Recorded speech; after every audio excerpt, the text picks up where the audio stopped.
Hello, and good afternoon, everyone. How's it going? I hope it goes very well.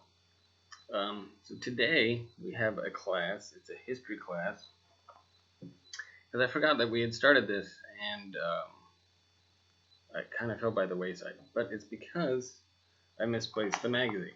But if you remember, 100 events that shaped America. And again, it's really the United States of America. Yeah, maybe all of the Americas. So it did spread pretty far, a lot of the things that happened. But this is primarily what happened in the US.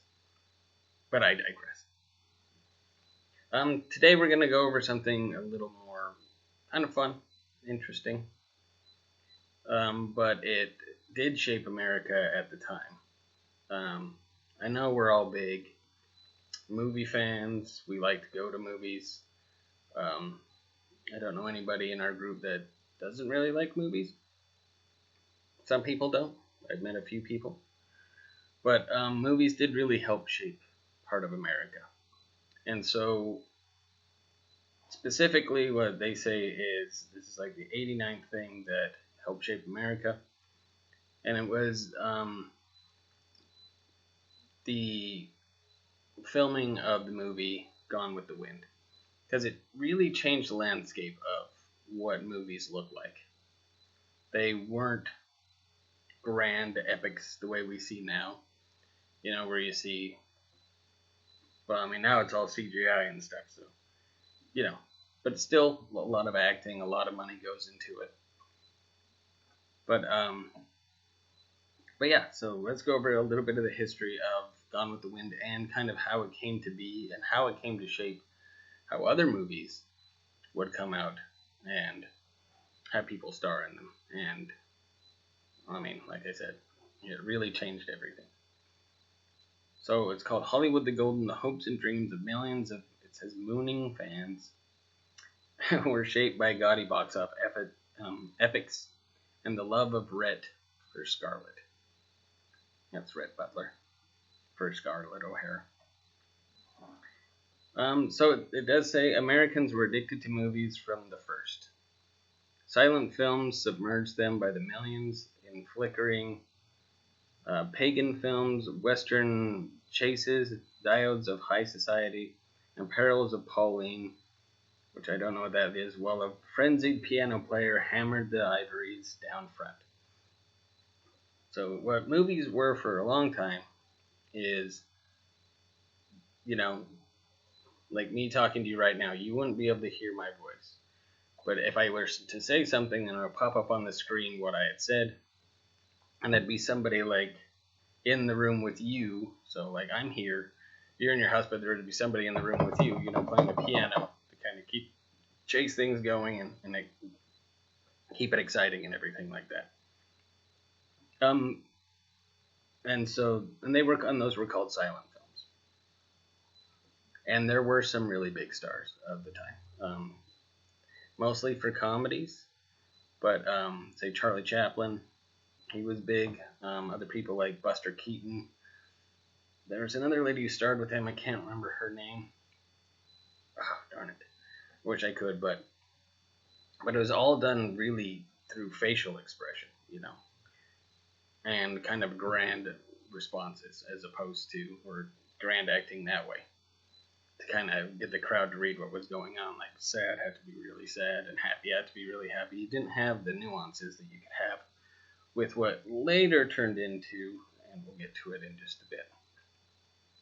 So, and a lot of people didn't really want to change from silent film to what it turned into.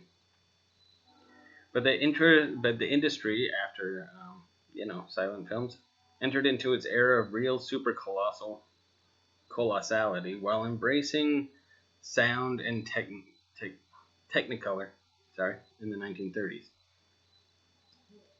So Hollywood became a kind of Angkor Wat of entertainment, a vast complex of sound stages and homes of the stars, where the successful pressed their feet into soft concrete at Grauman's Chinese Theater and the recalcitrant were censured by Hearst columnist Llewellyn Parsons.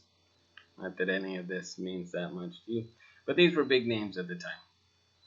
So that the theater that they were talking about is kind of like the Hollywood Walk of Fame, where people put their handprints in and things like that. But this new era in the 1930s kind of opened up to where film could become, like you're looking at me now, in Technicolor. It wasn't in black and white. And some people didn't want to get past that. They wanted to stay in the black and white format. I know Jimmy Stewart, he's in It's a Wonderful Life, which is on every, holiday season. He really didn't want a lot of his films to come out in color, but they did anyway. So across the land, Hollywood raised great palaces in which to demonstrate its shadow wares and cast a spell on those who watched in their opulent gloom. So that's just a really fancy way of saying that it was amazing. So stars like Clark Gable, Cary Grant, Joan Crawford, Gary Cooper, and Jean Harlow seem larger than life and shaped the hopes, dreams, speech, and clothes of the country as they had never been shaped by politics, pulpit, or press. And it's true.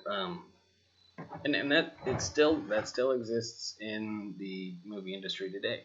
A lot of people who do what they do are trendsetters, and they really make things out to be bigger than life, and that's what people want. And so people go see a movie and they're like, oh, I really like that. But we've also moved into the age of television quite a bit as well. So there you go. Also with like sports stars and things like that, also really affecting and music stars affecting the way people dress based on music videos and things. But nothing so typified the era as its greatest box office success, which was David O. Selznick's Civil War epic, Gone with the Wind. Now, I don't know how many of you have seen it. It is very long. I had a hard time getting through it when I was a kid. And it was gargantuan in every respect. Selznick spent a record, now it might not seem like a lot for a movie now, but this is a lot of money back then. $4,250,000 on it. Hired writers, including F. Scott Fitzgerald, great poet at the time, and Ben Hecht, in droves, and checked out 1,400 Scarlett O'Haras before giving England's Vivien Leigh the role. So, that's a lot of people to cast. So, you go to most casting calls and they have an idea of who they want. Or you take maybe in a couple of hundred. This is 1,400. Probably 1,000 more people, but he wanted to get exactly the right people for the show. The picture ran 3 hours and 45 minutes and contained the talkie's first profanity. Now, that's what people in the silent film industry, that's what they called, and it was kind of like a bash. They called them talkies, because people spoke and you could hear it through the screen. And so that's what a lot of people, oh, they're going to see a talkie. Not me. I like my silent films. But this was the first time anybody ever swore on screen. And that was when Clark Gable said to Vivien Leigh, frankly, my dear, I don't give a damn. Not a big one. Not like a crazy out there kind of swear, but obscenity. But it was huge at the time. Atlantans acted as though the Civil War had been won at last when it opened in their town on December 15th, 1939. And people lined up for it as though hypnotized in person by Robert E. Lee, which I don't know, they had to put that guy's name in there. Why couldn't they say somebody that wasn't Robert E. Lee? I think that's terrible. Anyway, that's just my opinion. That's another part of history. The Hollywood era petered out in the 1950s.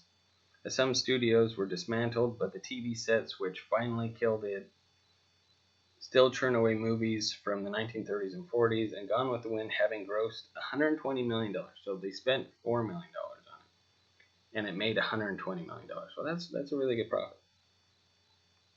And we'll earn another $5 million next year for a showing by NBC. So then it does eventually move over.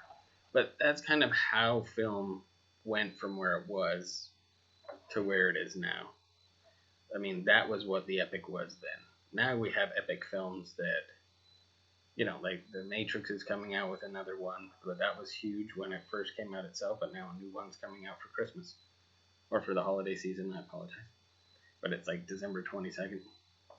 But there's a bunch of films, that people are like, oh, this is just the epic film that everybody has to see. Like Lord of the Rings, when that came out, everybody's like, oh, well, you gotta go see that. But Gone with the Wind really, the silent films before really got people interested, kind of in a way, as they say, like before you eat, so you've got your mouth watering, and you're like, oh, this is fun. And then this was like, whoa, this is beyond fun. This is a crazy production. Beautiful color, a lot of cast, a lot of extras, and like I said, it's an event that shaped America, was that movie, because we're still right in it now. Anyway, hope you enjoyed this little bit of history, and I'll talk to you later